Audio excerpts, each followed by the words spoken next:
Praise road. હું Stanley Macwan, મારી YouTube channel Gujarati Bible સ્ટડીમાં તમારું સ્વાગત છે. મારી ચેનલને આજે અત્યારે આગળ તમે સબસ્ક્રાઈબ કરી લો અને ઈશ્વરના જ્ઞાનમાં તમે વધતા જાઓ. પ્રશ્નોત્તરીની અંદર આજે તારીખ 31 જુલાઈ 2025 અને આજના પ્રશ્નો તમે સમજો એની પહેલાં હું તમને કહેવા માગું છું કે જો તમે મારી ચેનલ પર નવા છો અને તમે સબસ્ક્રાઈબ નથી કરી તો મારી ચેનલને તમે સબસ્ક્રાઈબ કરી દો અને બેલ આઇકોન દબાવીને તેને ઓલ કરી દેજો, જેથી કરીને જેવો વિડીયો મૂકવામાં આવે તરત જ તમને તેની જાણ થાય અને ઘણા બધા લોકો ઈશ્વરના રાજ્યના વારસદાર બને.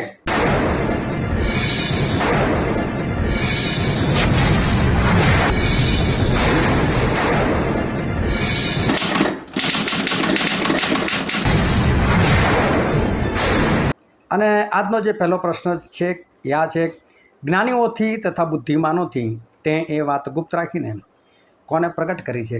અને એનો જવાબ છે બાળકોને. જ્ઞાનીઓ અને તર્કશાસ્ત્રીઓ, ઘણા બધા લોકો આજે બાઇબલ કોલેજ કરે છે અને ઘણા બધા લોકો બાઇબલની અંદર ડિપ્લોમા, પીએચડી આ બધું કરે છે. હું તમને કહું કે શું બાઇબલમાં આ બાઇબલ કોલેજ હતી? શું બાઇબલની અંદર પીએચડી હતું? બાઇબલનો અભ્યાસ નથી કરવામાં આવતો. અભ્યાસથી તમને તમારું જ્ઞાન પ્રાપ્ત થાય છે, પરંતુ બાઇબલ ઈશ્વરના આત્માથી સમજાય છે. કારણ કે બાઇબલ કોણે લખ્યું? પવિત્ર આત્માએ. અને પવિત્ર આત્માએ જે ટોનમાં લખેલું છે એ ટોનમાં પવિત્ર આત્મા તમને સમજાઈ શકે. કારણ કે લખેલી વસ્તુ અને બોલેલી વસ્તુ બેની અંદર બહુ ફરક પડે છે. કારણ કે તમે બોલેલું સાંભળો અને લખેલું વાંચો, એની અંદર આસમાન જમીનનો ફરક આવી શકે છે. પરંતુ જેણે લખ્યું છે એની સહાયતાથી તમે વાંચો ને તો તમને ખબર પડે. જો તમને એક ઉદાહરણ આપું, હું તમને એવું કહું છું મને બધું આવડે છે, તો એનો મતલબ એવો થયો કે હું એવું કહેવા માગું છું કે મને બધું આવડે છે. પણ આ જ વસ્તુ હું લખું છું અને લખું છું તો બની શકે કોઈ એવી રીતે બી વાંચે મને બધું આવડે છે, કોઈ એવી રીતે પણ વાંચે મને બધું આવડે છે. આ તો કેટલો ઘમંડવાળો માણસ. પણ તમે મારી પાસે જ સાંભળ્યું હોય અને એ જ વસ્તુ તમે વાંચો તો તમને ખબર પડે કે ના, બોલેલા તારે તો આ રીતે બોલેલા. તો એવી રીતે પવિત્ર આત્મા દેવું છે ને બોલ્યા, લોકોએ લખ્યા. પવિત્ર આત્માને પ્રેરણાથી લોકોએ લખ્યા. એટલે પવિત્ર આત્માએ જે પ્રેરણા કરી, પવિત્ર આત્મા જે પ્રમાણે બોલ્યા એ પ્રમાણે માણસો લખ્યું. જેણે લખ્યું એને ખબર છે કે ઈશ્વરે કયા ટોનમાં એ વાત કરેલી છે. દાખલા તરીકે પ્રભુ શ્રી ખ્રિસ્ત પિત્તરને કહે છે, પિત્તર શું તું આ બધા કરતાં મને વધારે પ્રેમ કરે છે? અને પિત્તર એવું કહે છે કે હા પ્રભુ, તું જાણે છે હું તને હેત કરું છું. એટલે પ્રભુ શું પ્રેમની વાત કરે છે અને પિત્તર હેતની વાત કરે છે. આ પ્રેમ અને હેતની અંદર ફરક છે. પણ એ ફરકની વાત નથી કરવા માગતો, હું તમને બીજું કંઈક કહેવા માગું છું. પ્રભુ શું ફરી કહે છે કે પિત્તર શું તું મને પ્રેમ કરે છે? એટલે બધા જેવો નહીં, બધા કરતાં વધારે નહીં, પણ તું મને પ્રેમ કરે છે ને? પિત્તર ફરી વખત કહે છે કે પ્રભુ તમે જાણો છો હું તો હેત કરું છું. અને ત્રીજી વખત પ્રભુ શું છે ને પ્રશ્ન નહોતો કર્યો. પણ બાઇબલમાં પ્રશ્નાર્થ ચિહ્ન છે, પણ પ્રશ્ન નહોતો. હવે કઈ રીતે પ્રશ્નાર્થ ચિહ્ન છે અને કેમ પ્રશ્ન નહોતો તો હું તમને બોલીને બતાવું. પ્રભુ શું કહે છે? પિત્તર તું મને હેત કરે છે. એટલે ત્રીજી વખત પ્રભુ શું પિત્તરને એવું નથી પૂછ્યું, પિત્તર તું મને હેત કરે છે? એ તો બે વખત એણે કહી દીધેલું ને, પ્રભુ તો તમને હેત કરું છું. તો ત્રીજી વખત પ્રભુ શું કામ પૂછે તું મને હેત કરે છે કે નહીં? પણ ત્રીજી વખતે પ્રભુ શું એવું પૂછેલું કે પિત્તર તું મને હેત કરે છે? એટલે પ્રેમ છે સમજો બહુ ઊંચો શબ્દ છે અને હેત બહુ નીચો શબ્દ છે. એટલે પ્રભુ શું પિત્તર પાસે આ લેવલ માગતા હતા અને પિત્તર આ લેવલની વાત કરે છે. એટલે પ્રભુ કે તું મને હેત કરે છે? એટલે પ્રસાદ ચિહ્ન તો ખરો ને, પણ બોલવાનો ટોન કહેવો તું મને હેત કરે છે. આ જો બાઇબલમાં વાંચો તો શું લખ્યું? અને પિત્તર દિલગીર થયો, કારણ કે તેણે તેને ત્રીજી વખત એવું પૂછ્યું હતું કે શું તું મને હેત કરે છે? એટલે પ્રભુ શું હેત નહોતા માગતા પરંતુ પ્રેમ માગતા હતા. પરંતુ મેં આ સુધી જેટલાને વાંચતા જોયા એટલા બધા આ જ રીતે વાંચે છે. પ્રભુ છે પિત્તરે કહ્યું, શું પિત્તર તું આ બધા કરતાં મને વધારે પ્રેમ કરે છે? ફરી બીજો પ્રશ્ન, પિત્તર તું મને પ્રેમ કરે છે?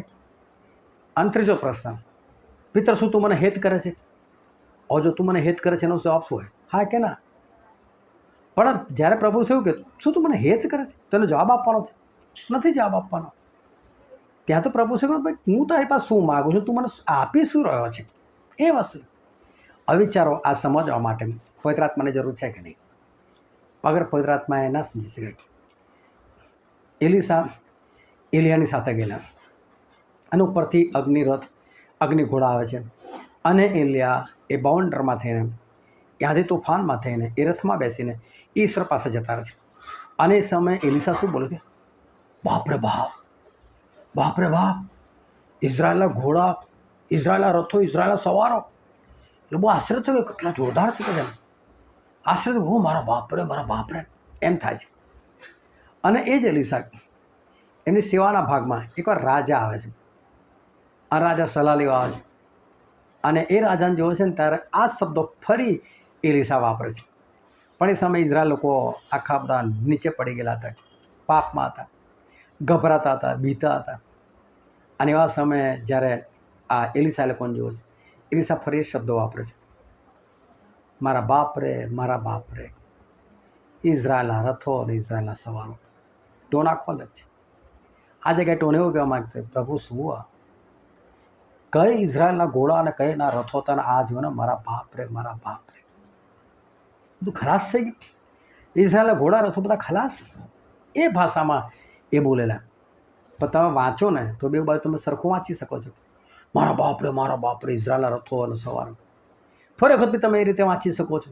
અને એ રીતે વાંચી શકો એટલે તમારી સમજ શક્તિ ખૂટી આવે. એટલે બાઇબલને સમજવા માટે બાઇબલ જેમણે લખેલું છે એ પવિત્ર આત્માને ઓળખવા, એમને જાણવા અને એમની સહાયતા લેવી એ બહુ જરૂરી છે. પવિત્ર આત્મા લખ્યું તો પવિત્ર આત્માથી જ તમે સમજી શકો છો. અને એટલે 1 કોરિન્થી 2:11 એવું લખેલું છે કે જેમ માણસમાં રહેલી વાતો એ માણસની અંદર જે આત્મા છે તેના વગર બીજો કોણ જાણે છે, એ જ રીતે દેવની વાતો દેવના આત્મા સિવાય કોઈ જાણતું નથી.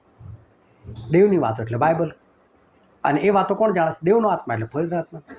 એટલે દેવની વાતો સમજવા માટે આપણને શાની જરૂર છે? પવિત્ર આત્માની જરૂર છે. અને એ બાઇબલ કોલેજથી ના મળે. એ તમે PhD કરો ને તો એ જ્ઞાન ના આવે. અને એટલે તમે જોજો આ PhD કરેલા બાઇબલના જ્ઞાનીઓ, તર્કશાસ્ત્રીઓ, એની પાસે તમે જેને તમને જે ખરેખર ઈશ્વર શીખવાડેલું છે ને એ તમે જેને કહો, જે કંઈ પાસ્ટર કે આ PhD કરેલા માને તો નહીં માને. એ કે લોકોને ખબર છે અમે જ જાણ્યું એ જ બરાબર નથી. આજે કેટલી બધી મંડળીઓમાં ખાલી એમ છાંટા નાખીને બાપ્તિસ્મા નહીં આપતા, પણ બાપ્તિસ્માનો અર્થ ડૂબવું થાય છે, માં ડૂબવું. એટલે બાપ્તિસ્મામાં ડૂબવું જ પડે.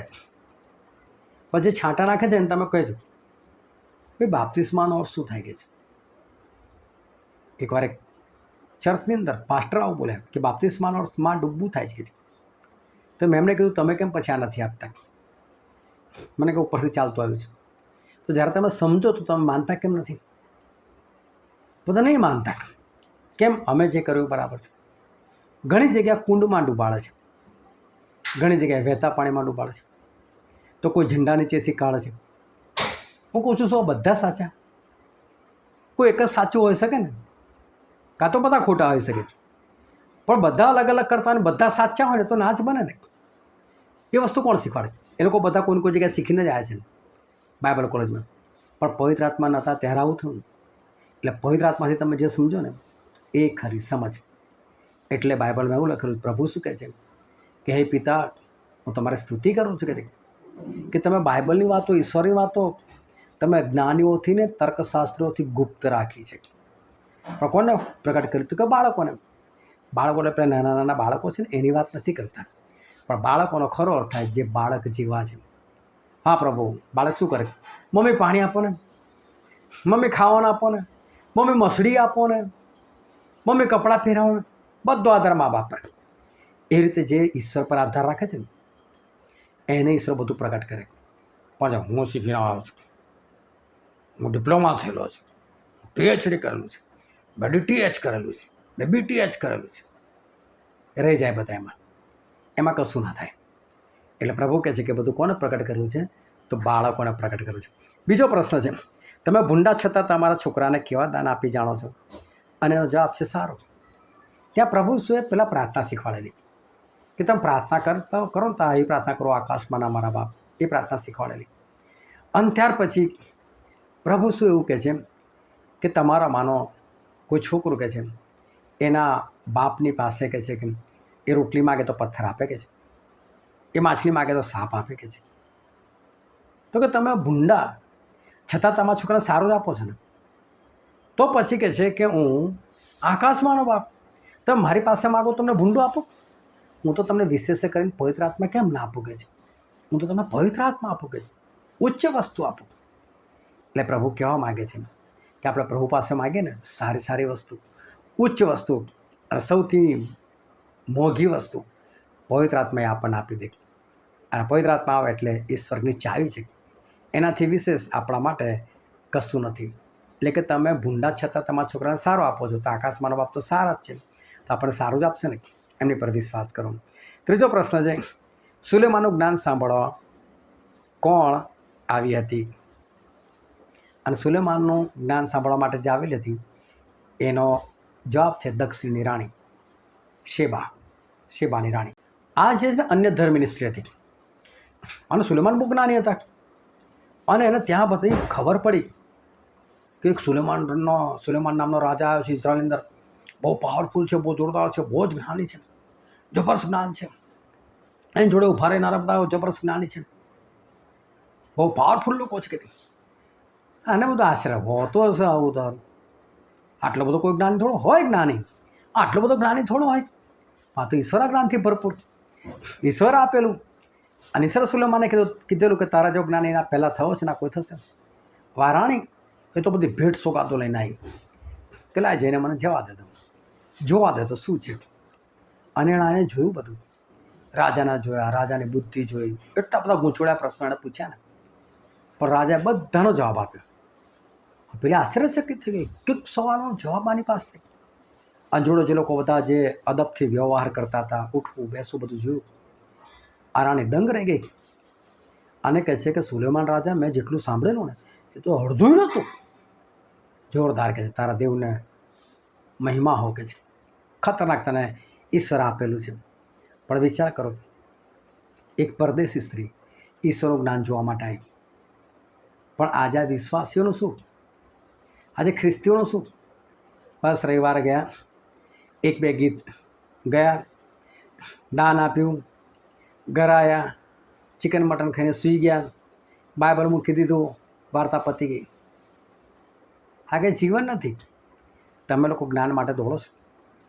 આમોસ 8:11-12 લખેલું છે, એવો દિવસ આવશે ને કે આ પૃથ્વી પર ઈશ્વરના વચનો દુકાળ પડશે, ત્યારે લોકો ભાગાભાગ કરશે. કોણ ભાગાભાગ કરશે ખબર? જેની પાસે વચન નથી, પણ જેણે બહુ વાંચ્યું છે, બહુ જાણેલું છે, બહુ સમજેલું છે, હૃદયમાં ભરી રાખ્યું છે, એ લોકો તે વખતે તૃપ્ત રહેશે. પણ જે જ્ઞાનથી ભરપૂર નથી એનું શું થશે? એ તો ભાગશે ને. પણ ઈશ્વર કંઈ કોઈ જગ્યાએથી નહીં મળવાનો એને દિવસ વચન. અને માટે હું તમને કહું છું, ઈશ્વરના વચન માટે તમે ભાગો છો. આ શેબાની રાણી કેટલે દૂરથી આવી, ભેટો લઈ લઈને આવી, તમને તો મફત મળે છે. તો ભાગો ને દોડો, જાઓ સંગતમાં અને ઈશ્વરનું જ્ઞાન પ્રાપ્ત કરો. પછીનો પ્રશ્ન હતો, ચોથો પ્રશ્ન, તમારે જે કહેવું જોઈએ તે જ ઘડીએ કોણ શીખવશે? અને એનો જવાબ હતો પવિત્ર આત્મા. પ્રભુએ અંતિમ સમયની વાત કરી કે અંતિમ સમયમાં જ્યારે તમને પકડાવી દેવામાં આવે, જ્યારે તમને રાજાઓ પાસે, હાકીમો પાસે લઈ જવામાં આવે, ત્યાં તમને પ્રશ્નો પૂછશે, ગભરાઈ ના જતા કે તમને ટોર્ચરિંગ કરશે, ગભરાઈ ના જતા. અને અગાઉથી તો વિચારતા જ નહીં કે તે જઈને શું બોલું, કેમ તમે ધર્માંતર કરાવતા હતા, કોના પૈસા આપ્યા છે, કેટલા પૈસા આપ્યા છે, શું કરો છો, ગમે તો ધમકાય. એડવાન્સમાં તમારે કશું વિચારવાની જરૂર નથી. ભાઈ અમારો આર્ટિકલ આમ કહે છે, ફલાણું કે ઢીકણું કહે છે, એવું બધું કંઈ કરવાની જરૂર નથી. કશું સમજવાની જરૂર નથી, એડવાન્સમાં કશું વિચારવાની જરૂર નથી.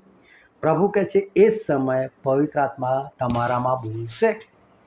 અને પવિત્ર આત્મા બોલે એટલે ભલભલાના મોડા બંધ થઈ જાય કે નહીં? થઈ જશે. એટલે તમારે બીવાની જરૂર નથી, પવિત્ર આત્મા તમારી અંદર રહીને બોલશે. પછીનો પ્રશ્ન છે 5મો, તમારી કમરો બાંધેલી અને સુસળગતા રાખો. અને એનો જવાબ છે તમારા દીવા સળગતા રાખો. દીવા એટલે આત્મા. આપણા આત્માને છે સળગતો રાખો. પ્રકટીકરણ 3 અધ્યાય 15-16 લખેલું છે કે તું ટાળો નથી તેમ ઊનો પણ નથી. પણ તું તો હુંફાળો છે એટલે હું તને મારા મોડામાંથી થૂંકી કાઢીશ કે છે. ટાળો હોવું એટલે ઠંડો હોવું એટલે શેતાનમાં હોવું, અને ઊનું એટલે ગરમ હોવું એટલે 100% ઈશ્વરમાં હોવું. પણ મોટા ભાગના લોકો કેવા છે કે હુંફાળા, એટલે પિક્ચરોના ગીત બી ગાય અને ચર્ચમાં જઈને આરાધના કરે, ચર્ચમાં જઈને પ્રેઝ રોડ કરે ને ઘરે આવીને લડાઈ ઝઘડા બી કરે, બાઇબલ બી વાંચે ને ફિલ્મોના ડાયલોગો પણ જુએ. ડબલ કામ. હુંફાળા લોકો શેતાનને ખુશ રાખવાનો પ્રયત્ન કરે, પ્રભુને ખુશ રાખવાનો પ્રયત્ન કરે. કઈથી થાય પ્રભુ ખુશ? એટલે પ્રભુ શું કે તમારા આત્માને કેવા રાખો? સળગતા રાખો. શેતાનનું કોઈ કામ નહીં. તમારા આત્માઓને તમે સળગતા રાખો, એમ પ્રભુ કહેવા માગે છે. અને કમર શા નથી બાંધવાની ખબર? સત્યથી. એટલે પ્રભુ કહે છે સત્યથી તમારી કમરે બાંધો. તમારા જેમાં સત્ય હોવું જોઈએ, જૂઠ નહીં. સત્યથી કમર બાંધો અને તમારા આત્માને તમે સળગતા રાખો, ઠંડા ના પડો. પછીનો જે પ્રશ્ન હતો, 6થો પ્રશ્ન, 12 શિષ્યોને શું પ્રગટ કરવા તથા માદાઓને સાજા કરવા મોકલ્યા? અને એનો જવાબ હતો દેવનું રાજ્ય.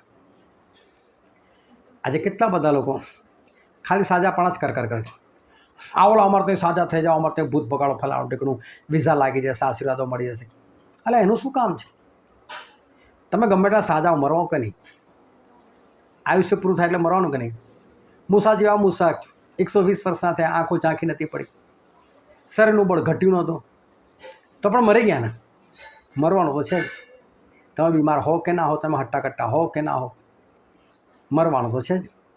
તો પછી મરવાનું જ છે ને, તો સાજા બીમારની વાત છોડો ને. જો તમારે મરવાનું જ છે એમ, તો તમે એની વાત કરો કે મર્યા પછી તમારું શું. અને માટે હંમેશા ધ્યાન રાખો કે જ્યાં સાજાપણાની સેવાઓ ચાલતી હોય ને, તો એટલું તમારા જીવનમાં પૂરતું નથી. અને જે લોકો સાજાપણાની સેવા કરે છે એ લોકોના માટે પણ એટલું પૂરતું નથી. દેવનું રાજ્ય તો હોવું જ જોઈએ. ઈશ્વર એવું નથી કહેતા કે સાજાપણું ના આપો, પણ દેવનું રાજ્ય ના પ્રગટ કરતા હોય ને ખાલી સાજાપણું આપતા હોય, પેલો સાજો થઈને દોડીને 2 વર્ષ વહેલો નર્કમાં ઘૂસી જશે, શું ફાયદો? એટલે સાજાપણા સાથે દેવનું રાજ્ય પ્રગટ કરવું એ જરૂરી છે. પછી 7મો પ્રશ્ન છે, એક અશુદ્ધ આત્મા તેને વળગે છે ને તે એકાએક શું પાડે છે? અને એનો જવાબ હતો બૂમ. એક માણસ હતો, એના છોકરાને દુષ્ટાત્મા વળગતો હતો, અને વળગે ને તારો અચાનક ચીસ પાડવા લાગી જાય, એને આખો મરડી નાખે, એના મોડામાંથી ફીણ પડી જાય, તરફડી જાય. પેલું વાયુ ચડન કેવું કરે છે? બસ સેમ. માણસ બિચારો ગભરાઈ જાય, શું થશે મારા છોકરાનું, શું થશે? ગમે ત્યારે આવું થઈ જાય. બહુ પીડા કરીને એને કમજોર કરીને પછીને છોડે, ફરી પાછો આવીને વળગે, ફરી પાછું એવું કરે. તે પ્રભુ ઈસુને કહે છે કે છોડાય ને, કહે છે મારા છોકરાને આઝાદ કરો ને, કહે છે. બહુ પાડતો હતો. એક બાપની પરિસ્થિતિ કઈ થાય. પણ ઘણા બધા દુષ્ટાત્માઓ છે ને એમને જ બેઠા હોય. જૂઠું બોલનાર બી એક દુષ્ટાત્મા છે. પેલો રાજા 22મો તે વાંચો ને 22મી જ કલમ વાંચો. જૂઠું બોલનારા આત્મા હોય.